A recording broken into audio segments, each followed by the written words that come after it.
सांगलीमधून सांगलीमध्ये कृष्णा नदीनं आता इशारा पातळी गाठली आहे। सांगलीमध्ये कृष्णा नदीची पातळी 40 फुटावर येऊन पोहोचली आहे। कोयना आणि चांदोली धरणाच्या विसर्गात मोठ्या प्रमाणात वाढ करण्यात आली आहे। कोयना धरणातून 42,000 क्युसेक्सनं विसर्ग होतोय आणि चांदोली धरणातूनही 16,000 क्युसेक्सनं विसर्ग सुरू आहे। सांगलीमध्ये कृष्णा नदीची पाणी पातळी आता 40 फुटाची पोहोचली आहे। त्यामुळे इशारा पातळी कृष्णेने ओलांडली आहे। त्यामुळे खबरदारीचा उपाय म्हणून आता भारतीय लष्कराला सांगलीमध्ये पाचारण करण्यात आलेलं आहे आणि या लष्कराकडून आता सांगलीच्या कृष्णा नदीमध्ये प्रात्यक्षिक देखील करण्यात आलेलं आहे।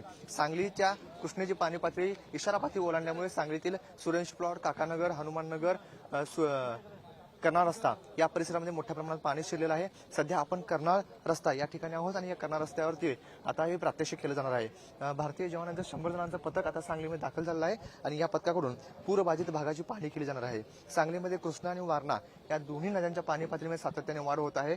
संभाव्य पुराचा धोका लक्षात घेऊन जिल्हा प्रशासनाकडून भारतीय लष्कराला आता पाचारण करण्यात आलेलं आहे। 2019-2021 या 2 वर्षांमध्ये मोठ्या प्रमाणात पूर आला होता। पूर आल्यानंतर भारतीय लष्कराला पाचारण करण्यात आलं होतं। त्यामुळे पुरात अडकलेल्या लोकांना बाहेर काढण्यासाठी मोठ्या प्रमाणात कसरत करावी लागली होती। परंतु आता संभाव्य महापुराचा धोका लक्षात घेऊनच खबरदारीचा उपाय म्हणून भारतीय लष्कराला या ठिकाणी पाचारण करण्यात आलं आहे। एका लष्कराच्या अधिकाऱ्यासह 100 जणांची तुकडी आता सांगलीमध्ये दाखल झाली आहे आणि या तुकडीकडून आता सांगलीतील कृष्णा नदीमध्ये प्रात्यक्षिक केलं जाणार आहे। आपण जर पाहिलं तर ही लष्कराची तुकडी आता कृष्णा नदीमध्ये जाते आणि या ठिकाणी कृष्णा नदीमध्ये असणाऱ्या पूरबाधित भागाची यांच्याकडून पाहणी केली जाईल। तसेच कोणत्या कोणत्या भागामध्ये कृष्णेची पाणी पातळी वाढल्यानंतर पाणी शिरू शकतं या भागाची देखील यांच्याकडून पाहणी केली जाणार आहे।